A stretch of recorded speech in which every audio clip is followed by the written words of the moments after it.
Hello, fellow targeted individual. Many TIs are reporting activities from people which are systematic. These activities are done in a very systematic and routine fashion with intent on causing the targeted individual to live in a state of fear. So many targets are referring to perpetrators as terror threats, and there is a good reason why. Gang stalkers have been reported to harass people in libraries, in schools, hospitals, hotels, where they walk, and they establish public and private partnerships and sometimes go to veteran groups. They may even go to your local VA and see if there's any programs or anybody on the list that lives in your area. So that way they can be utilized as a resource. So terror threats, fellow TIs, seek to create unpredictable and uncontrollable situations. Clandestine actors do at times have the intended desire to push individuals or small groups towards a more isolated, decentralized, and lone wolf style of operation. This is a critical distinction of covert and clandestine operations, which may rely on fabricated intel to recruit vets. They may even access your VA, local veteran groups, police resources, sheriff associations, and establish themselves as being a legitimate source of information and truth. So what they may do is utilize people that live in proximity to the target's location. Also, they may utilize families, which makes this a perfect cover for clandestine acts based on deniable plausibility, because the people that are told this information about you are going to keep it secret. Institutions can and do discredit a legitimate whistleblower by framing them as dangerous, unstable, lone wolf, or extremist. When you look at cases involving NSA whistleblowers, FBI whistleblowers, DHS whistleblowers, even law enforcement whistleblowers, you will see that they have been slapped with stuff like that. When an individual discovers or suspects they are being watched by the government, it can feed directly into the us versus them narrative versus some people, especially when they see a pattern state by state. So you may notice that there's a lot of people online which are whistleblowers, they're activists, they have proof that they've been targeted.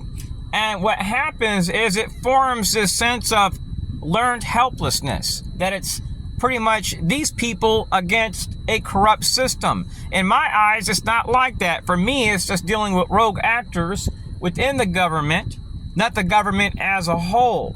But it becomes very evident when these people are seen talking to politicians, law enforcement, federal agencies, that these activities are designed to promote violence while maintaining this facade as being respectable. Now, here's how the lone wolf narrative is used against whistleblowers. In this context, the dynamic is not about intentionally creating a terrorist, but it's about intentionally manipulating public or institutional perception to neutralize a threat to the powerful. So you could be categorized as a threat just because of the intel that you have. And here's how that works. Intensive surveillance can cut an individual off from their former social networks, like your family, your friends, who might act as moderating influences, the only person who seems to understand and support them. So they may utilize undercover informants also, who secretly push the target towards violence. This isolation method that's utilized by these clandestine informants is the key ingredient to the lone wolf recipe. They go to police, sheriff's associations, federal agencies, emergency management, fusion centers, and they feed this false narrative. So they make it, when you go to these people, there's no help. So our enemy works to discredit the whistleblower, the messenger, And the most effective way to dismiss serious allegations of corruption is to attack the character and mental stability of the person sharing damaging info. In some cases, it appears that the enemy seeks to radicalize the targeted individual and even create monsters secretly. The goal is to make people question, is this guy credible, or is he crazy or vengeful? The term lone wolf causes people to think a person is irrational, unpredictable, and a danger. It is a label often reserved for terrorists and shooters. This label has been used on government whistleblowers all across the country. Applying this label to a whistleblower is a deliberate tactic to frame them as potentially violent, a threat, and not a truth teller. This justifies surveillance, harassment, intimidation, tactics used against them under the guises of public safety or threat assessment. The acts against the whistleblower are clandestine. They are based on surveillance, being pulled over for minor infractions, social isolation, smear campaigns, and other forms of harassment. These tactics are designed to be deniable and to further isolate the individual, making their story seem less credible and pushing them to a very unstable lifestyle. So the intense pressure, isolation, and harassment can cause severe psychological distress in the life of the whistleblower. It can lead to anxiety, paranoia, anger, and depression. The institution then points to this distress as evidence that the individual was always unstable and dangerous, thereby proving their initial narrative and completely obscuring the original corruption claims. Instead of having claims investigated, many targets face intense retaliation and are reported to have experienced harassment, intimidation, even job losses. John Lang, a whistleblower from Fresno, California, became a targeted individual, and the institution systematically worked to discredit him, to isolate him, to punish him. They even worked to Baker Act him when he wasn't mental. He was exposing police corruption. Even the government got involved. Targeting refers to a coordinated, clandestine effort by an institution to destroy the credibility and the life of a whistleblower. Lone wolf is not a description of a spontaneously radicalized attacker, but a deliberately constructed narrative applied to a whistleblower to discredit them and justify their persecution. Clandestine acts are the methods of retaliation, like surveillance and harassment, used by the powerful against the individual.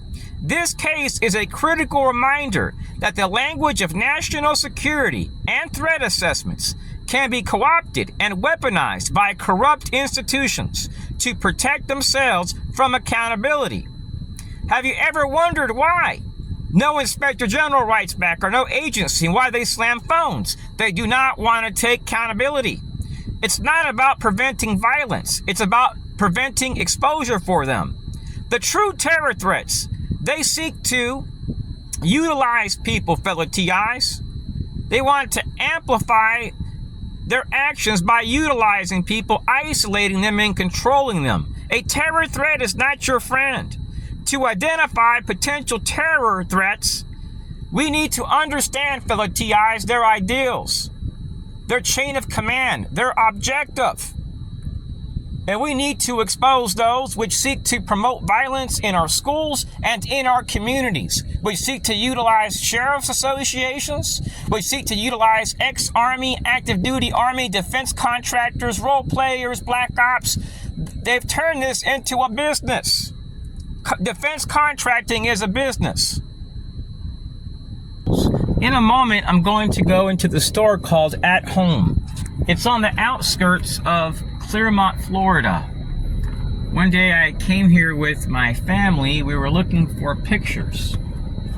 So we went driving around to different small towns on the outskirts of Orlando. And something weird happened right here. And not only here, but at the gas station and in other places. And it occurred for years. So I'm not going to show the footage. I have to edit. the actual footage, but it shows me arriving here with my family. And as I arrived, this guy over here parks his car, he honks his horn, and he waves at me. Never seen the guy a day in my life. So I go into the store, and he comes with the lady, and he does something very weird. I'm going to explain it here in a moment. Let me pause the video. Okay, so the time I came here with my family,